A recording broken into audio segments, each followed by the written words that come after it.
Marwadi university మంచి భవిష్యత్తు కోసం తెలుగు విద్యార్థులు ఇష్టపడే university. Call 9059052378 9059052379.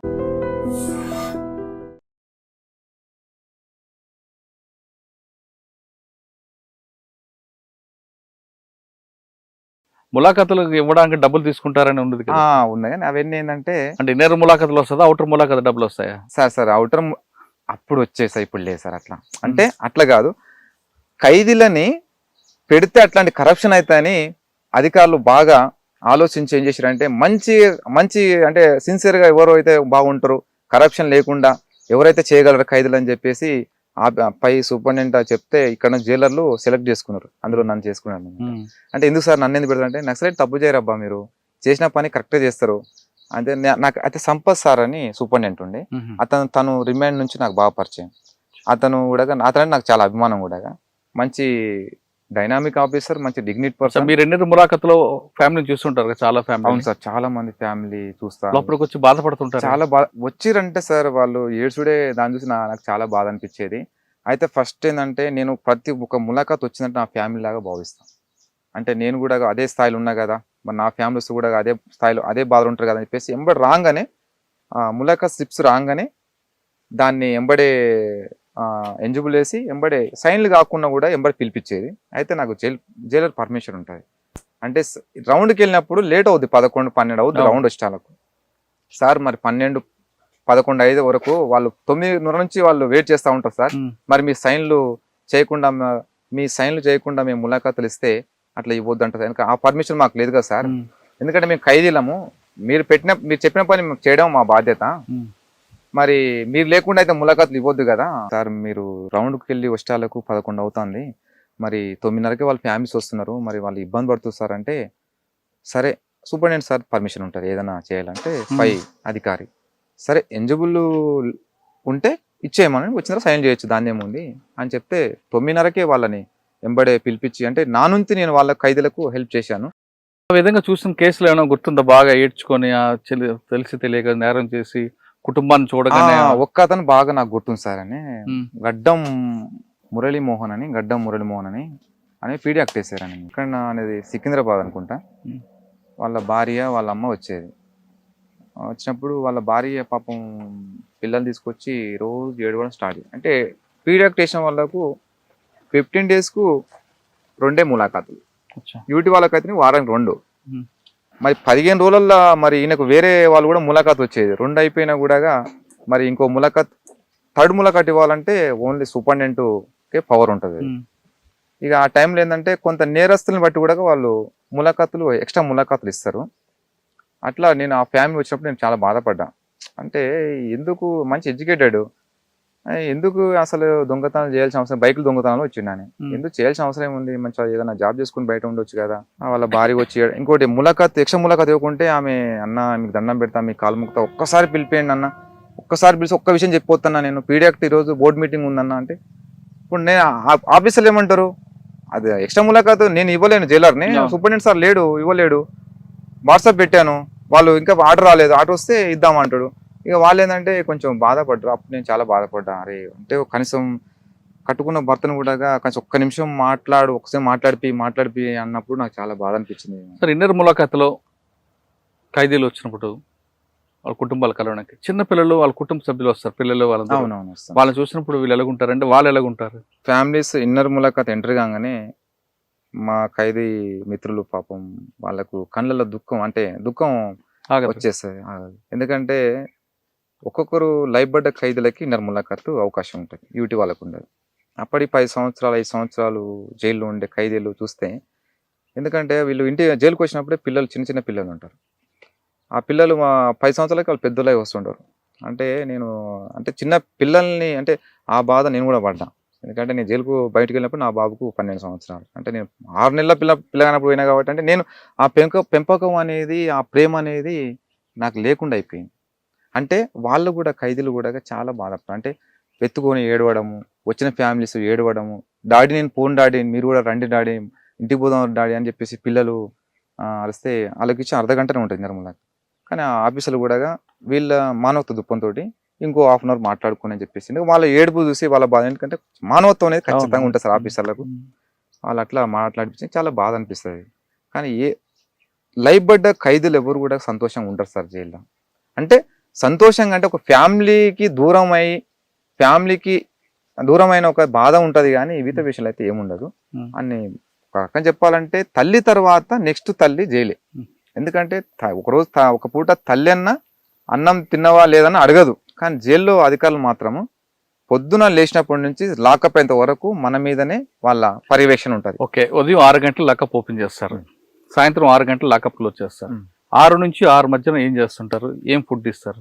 Sir morning 6:30కి lockup open కావగానే కొంచెం యోగా పీరియడ్ అంటే వ్యక్తిగతంగా అంటే యోగా కానీ తర్వాత ఏమైనా ఎక్సర్సైజ్ ఉంటే వాకింగ్ కానీ చేసుకోవచ్చు. 6:30కి టీ వచ్చేస్తుంది. లాకప్ ఓపెన్ కాగానే టీ అక్కడ ఉంటుంది అంతే. టీ కూడా బాగానే ఉంటుంది. మన ఇంట్లో కూడా అంత మంచిగా చేసుకోము, కానీ ఆడ అంత మంచిగా చేస్తారు. టీ అయిన తర్వాత 7:30కు 8 గంటల వరకు బ్రేక్ఫాస్ట్ వస్తుంది. ఒకరోజు చపాతి, ఒకరోజు పులిహోర, ఒకరోజు ఇడ్లీ అట్లుంటుంది. పూరి ఉండదు. 8:30కి ఎవరికైతే ఏ వర్క్ అయితే అప్పచెప్పిందో ప్రిజన్ డిపార్ట్మెంట్ ఆ వర్క్కి వెళ్ళిపోవాలి. ఫ్యాక్టరీ ఏ ఫ్యాక్టరీ ఆ ఫ్యాక్టరీకి వెళ్ళిపోవాలి. మిగతా గేట్ వర్క్ ఉంటే గేట్ వర్క్ పోయి చేసేవాళ్ళు ఎవరి పనులు వాళ్ళు చేసుకుంటారు. ఖైదీ శిక్ష పడ్డ వాళ్ళు మాత్రమే. యూటీ వాళ్ళకు ఉండదు వర్క్, వాళ్ళకి రైట్స్ లేవు. ఆఫీసర్లు యూటీ వాళ్ళతో పని చేయించాలని రైట్స్ లేవు. యూటీ వాళ్ళు జైలుకి వచ్చారు, నేరం ఇంకా రుజువు కాలేదు కదా. కానీ యూటీ వాళ్ళతో బాత్రూమ్లు కడిగిస్తారని ఎవరు బాత్రూమ్ వాళ్ళు కడుక్కోవాలి. అది కూడా వాళ్ళు కూడా అబ్జెక్ట్ చేశారు. మేమే తప్పు చేసినాం, సరే కేసు వేసి మేము లోపలికి వచ్చాం, మేము కడగాలంటే ఇప్పుడు మీ ఇంట్లో మీరు ఉంటారు, మరి మీ ఇంట్లో బాత్రూమ్ పోతే ఎవరు కడగాలి? మీరే కడుకుంటారు కదా. ఇది మీ ఇల్లు అనుకోండి, మీ స్కూల్ అనుకోండి, అంటే ఒకటి ఎవరి బ్యారకు వాళ్ళు నీటి పెట్టుకోవాలి. ఒకవేళ నేను కడగను అన్నాను అనుకోండి, కడగనంటే దాన్ని హెచ్చరిస్తారు. అయితే ఇంకోటి అందరికి కడిపించరు, ఓన్లీ పోక్సో కేసులలో వచ్చిన వాళ్ళతోనే గడిపిస్తారు ఎక్కువ. కొంతమంది ఏంటంటే ఇక సిటీ వాళ్ళు ఉంటారు కదా, మూలకథ లేని వాళ్ళకు కొన్ని డబ్బులు టోకన్లు ఇచ్చి వాళ్ళతో కడిగించుకుంటారు. ఓకే, కొంతమంది డ్రంక్ అండ్ డ్రైవ్లు దొరికి జైలుకి వస్తారు, వాళ్ళతో కూడా కడిపిస్తారట కదా. వాళ్ళతోని బయట వర్క్ చేపిస్తారు. ఎందుకంటే వాళ్ళకు వేసిన శిక్ష ఏంటంటే నెల 10 రోజులు 15 రోజులు శిక్ష ఇస్తారు. కాబట్టి వాళ్ళకు మిర్రర్ డ్రెస్ ఉంటుంది. వాళ్ళు బయటకు వెళ్ళి ఓన్లీ గార్డెన్ క్లీన్ చేసుకుని మళ్ళీ లోపలికి వస్తారు. కానీ వాళ్ళని చూసినట్టు మమ్మల్ని చూసినట్టు వాళ్ళని చూడరు, వాళ్ళకి స్వేచ్ఛ ఉంటుంది. సార్ మధ్యాహ్నం భోజనం వస్తుంది, ఎన్ని గంటలకు వస్తుంది? సార్ 12 గంటలకు 11:30 12 గంటలకు భోజనం, 12 గంటలకు ఫ్యాక్టరీ వదిలేస్తారు. భోజనంకు 1 గంట 1 గంట వరకు అంటే 12 గంటలకు భోజనం వస్తుంది. భోజనం తిన్న తర్వాత మళ్ళీ టీ వస్తుంది. టీ తాగినాక మళ్ళీ 1 గంటకు మళ్ళీ ఫ్యాక్టరీకి వెళ్ళిపోవాలి. మళ్ళీ రెస్ట్ ఏ ఉండదు. ఫ్యాక్టరీ వెళ్ళిన 4 గంటలకు ఫ్యాక్టరీలో క్లోజ్ అయిపోతాయి. అప్పుడు ఇక 4 గంటలకు క్యాంటీన్ ఉంటుంది. అక్కడ క్యాంటీన్లోకి వచ్చి అక్కడ మనం డబ్బు పెట్టి కొనుక్కుంటే బిస్కెట్లు ఉంటాయి. అక్కడ తర్వాత మనకి ఏది కావాలని ఉంటాయి. బయట ఏవైతే వస్తువులు ఉంటాయో, అంటే బయట వస్తువులు అంటే ఇల్లీగల్ కాదు, లీగల్ వస్తువులే, అవి దొరుకుతాయి. బిస్కెట్ కానీ, చాయ్ కానీ, కాఫీ కానీ, ఫ్రూట్స్ కానీ, ఇంకా అన్ని వస్తువులు మనం కొనుక్కోవచ్చు అక్కడ పోయి. అంటే కూల్ డ్రింక్స్ వరకు కానీ సాఫ్ట్ డ్రింక్స్ దొరుకుతాయి, హాట్ డ్రింక్స్ దొరుకుతాయి. కూల్ డ్రింక్స్ కూడా బ్యాండ్ అయిపోయింది, ఎందుకంటే దాంట్లో ఆల్కహాల్ ఉందనేది తేలిన తర్వాత.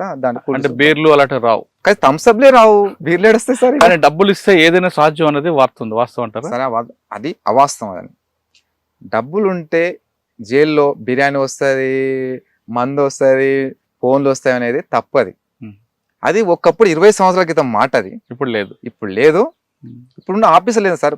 ప్రతి ఒక్క ఆఫీసర్ గ్రూప్ నుంచి వచ్చిన వాళ్ళంతా మంచి ఎడ్యుకేటెడ్ ఆఫీసర్లు. వాళ్ళు చాలా ఖైదీల విషయాలలో ఇన్లీగల్ వస్తువులు రాకుండా చాలా జాగ్రత్త చూసుకుంటారు. ఇంకోటి ఖైదీలకు ఎలాంటి హాని, ఏదైనా హెల్త్ విషయంలో కూడా చాలా జాగ్రత్త తీసుకుంటారు. కానీ ఇన్లీగల్ వస్తుంది. ఇంకోటి వీళ్ళు పేసిపోయినందుకు కొంచెం చాలా సమస్య ఉంటుంది సార్.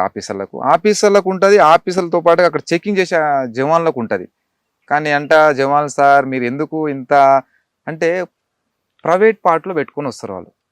అంటే మింగి తీసుకురావడం, ఇంకా వేరే మార్గంగా తీసుకురావడం చేస్తే, ఇప్పుడు మింగి తీసుకొచ్చిన మనం ఏం చేస్తాం? డౌట్ వస్తే ఖచ్చితంగా అది కూడా కక్కిపిస్తారు, అది కూడా చెక్ చేస్తారు. అంటే అంత పక్కడబంది చెక్ చేసి డౌట్ వచ్చిందంటే కంపల్సరీ హాస్పిటల్ తీసుకుపోతారు, అక్కడ చెక్ చేపిస్తారు, తీసుకుపోయి అది కంపల్సరీ కక్కిపిస్తారు. ఏ వస్తువు కూడా బయట నుంచి ఇన్లీగల్ వస్తువు లోపలి రాకుండా. ఓకే, 4 గంటలకి ఫ్యాక్టరీ అయిపోయింది అనుకో, స్నానం చేసిన తర్వాత మీకు మళ్ళీ డిన్నర్ ఎప్పుడు ఇస్తారు? డిన్నర్ ఇక మనం ఎప్పుడైనా చేసుకోవచ్చు. 5 గంటలకి భోజనం వచ్చేస్తుంది. తర్వాత మనం 8 గంటలు తినవచ్చు, 7 గంటలు, కానీ 5:30కి తినాలని రూల్స్ అక్కడ. ఓకే, డోర్ లాక్ చేస్తారు, లాకప్ అవుతుంది. లాకప్ 6 గంటలకి 6 గంటలకు 6:30 లాకప్ అవుతుంది. అంటే సూర్యోదయం. కానీ వర్క్ ఏమన్నా వేరే ఏమన్నా వర్క్ ఇప్పుడు ప్రాజెక్ట్ వర్క్ ఏమన్నా పెండింగ్ ఉందనుకో కొంచెం కొంతమంది లేట్గా వస్తారు. 9 అవుద్ది, 10 కూడా అవుద్ది. అది కూడా వాళ్ళ జీతం కోసమే. ఇప్పుడు ఫ్యాక్టరీలో పగలు చేసిన వాళ్ళు నైట్ కూడా చేస్తారు 12 గంటల వరకు. ఎందుకంటే ఏదైనా పని ఏదైనా ఉంటే కొంచెం చేసి పెట్టాలి కాబట్టి ఏదన్నా సోఫా సెట్లు కానీ ఇంకేమైనా బీరువాలు కానీ వాళ్ళకు సాలరీ ఎక్కువ ఉంటుంది. వాళ్ళు చేసుకుని మళ్ళీ 12-1 గంటల లోపు వచ్చేస్తారు. నాన్ వెజ్ స్వీట్ ఎప్పుడు ఇస్తారు? అక్టోబర్ 2కి ఇస్తారు. అక్టోబరు మనకు ఏదైనా పండుగలు ఏమైనా ఉంటే స్వీట్ ఇస్తారు, లడ్లు ఇస్తారు వాళ్ళు. అది జైల్ మాన్యువల్ ప్రకారం మనకి ఎంత ఇవ్వాలి, మనకి ఎంతో వస్తుంది ఒక ఖైదీకి అనేది దాని ప్రకారం మనకు లడ్డు ఇస్తారు. నాన్ వెజ్ వారం ఉంటుంది. ఏంటి, మటనా చికెన్? చికెన్ అంటే వారం చికెన్ ఉంటుంది. 1 month ఒకసారి మటన్ ఉంటుంది అంతే. అంటే ఎంత కావాలంటే ఇస్తారా? లేదు సార్, అది మనకు ఎంత కావాలి ఉండదు. ఒక కప్పు ఉంటుంది. ఆ కప్పు మనం ఒకరు తినంత సరిపోద్ది. మరి కొంతమంది మాకు సరిపోదు అంటుంటారు కదా. ఇక సరిపోదు అనుకుంటే ఇక వాళ్ళు వేరే రకంగా కొనుక్కుంటారు. ఇక అంటే ఎవరైనా ఖైదీలు అక్కడ చికెన్ వంటలు పనిచేస్తారు కదా, వాళ్ళు ఏంటంటే వాళ్ళు కొంచెం ఎక్కువ తీసుకుంటారు పనిచేసిన వాళ్ళు. అందులో నుంచి వీళ్ళు అమ్ముకుంటే ఎవరైనా ఎక్కువ కావాలనుకున్నా కొనుక్కొని తింటారు. సరే, ఇప్పుడు వంటలు చేసేది ఎవరు? ఖైదీలు. కానీ కొంతమంది స్పెషల్ ఖైదీలు ఉంటారు. స్పెషల్ ఏముండదు, కొంతమందికి స్పెషల్ ఖైదీలు పంపిస్తుంటారు. కోర్టు అనుమతితో వస్తారు. వాళ్ళు సెపరేట్ గా కిచెన్ ఉంటుందా వాళ్ళకి? అది వేరు సార్. అది ఇప్పుడు అట్లాంటి ఏం లేదు. అందరికీ ఒకటే ఫుడ్, అందరికీ ఒకటే టీ.